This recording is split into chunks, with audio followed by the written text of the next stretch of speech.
Are you tired of Tom Nook and his loans he shoves into your face? Well, me too, and there's a solution for that. Welcome to the glory of treasure islands. In this video, I will tell you about what treasure islands are, what you can expect from it, how we can get there to begin with, and my opinion about it. Hello everyone, my name's Essie and I make Animal Crossing content on YouTube and on TikTok, mostly about my gameplay, island tours and much more hopefully in the future. If that's something you're interested in, make sure to like and subscribe, and without wasting more time, let's get right into it. First, what are treasure islands? Well, treasure islands are modded islands on Animal Crossing, and you might think like, modding, isn't that illegal? Well, technically, maybe, I don't know, but many people have been doing this for years by now, so I don't think it's that bad. But this video is not about how to make a treasure island, but more like what a treasure island is, what you can get from them, and how you can even get in there. Disclaimer, you have to have a Nintendo Online before you can actually get into those islands, since playing with friends usually requires Nintendo Online, unless you're in the same roof, sitting next to each other, merged into one person.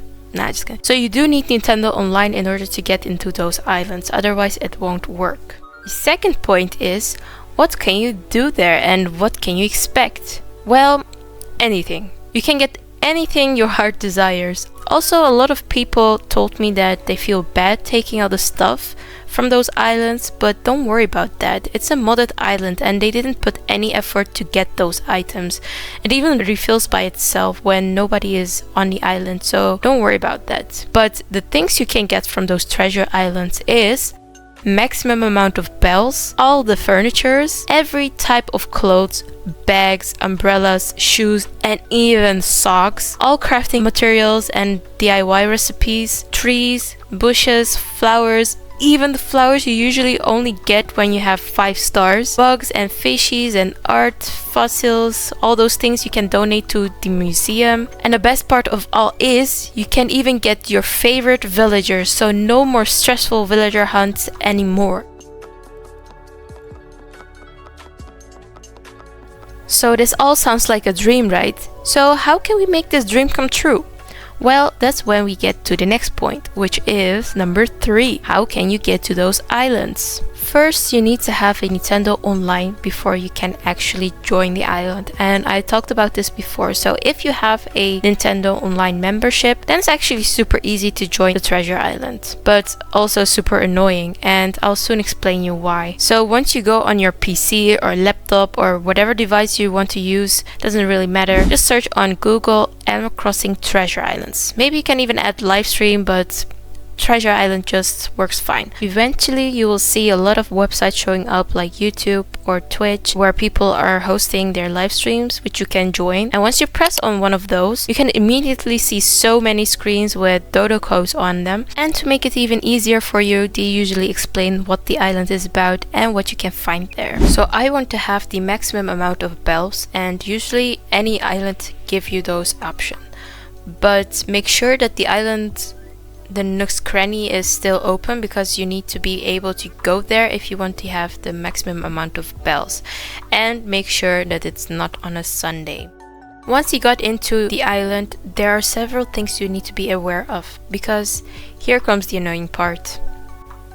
A lot of people are trying to use the treasure islands as well. That means a lot of problems can occur. For example, it's taking way too long to be able to even get into an island, since a lot of people are probably also trying to join the island at the same time. And don't even get me started on the full part, since there can only be 7 people in one island. And once you get in, the joining screen loads very slow.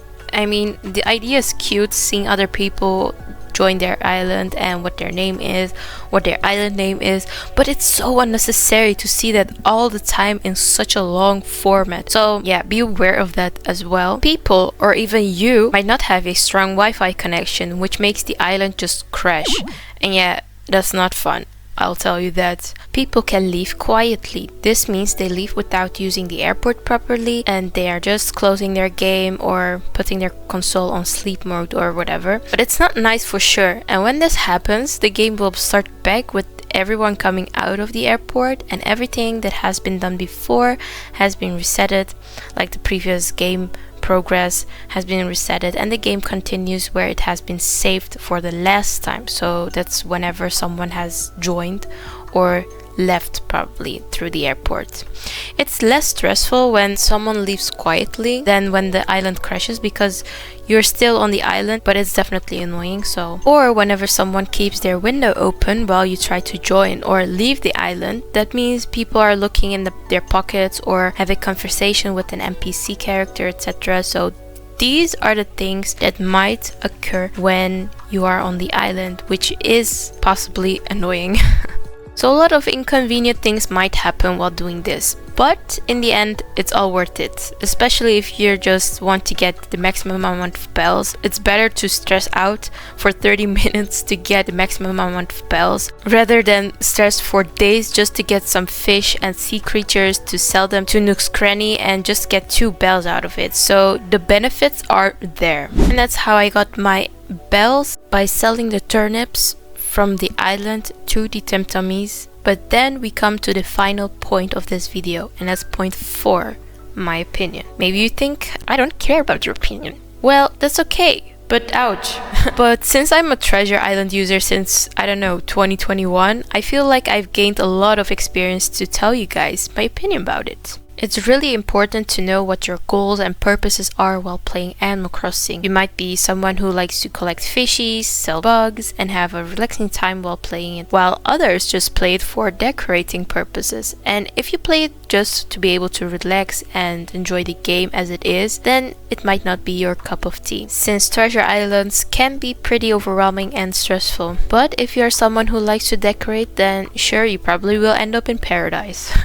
Treasure Islands can really take away the joy you had while playing the game for what it is, or for what it was, like what the purpose was for this game. Make sure you know why you play Animal Crossing, and don't let Treasure Islands take away the joy you have while playing Animal Crossing, because in the end it's the best game ever and not worth to abandon it in your stinky room. Just kidding, obviously. Just kidding. If you guys liked the video and found it helpful, make sure to like, and if you like my channel, don't forget to subscribe as well. Do you have any thoughts or opinions about Treasure Islands on Animal Crossing? Make sure to comment down below. Thank you for watching, and see you in the next video. Bye!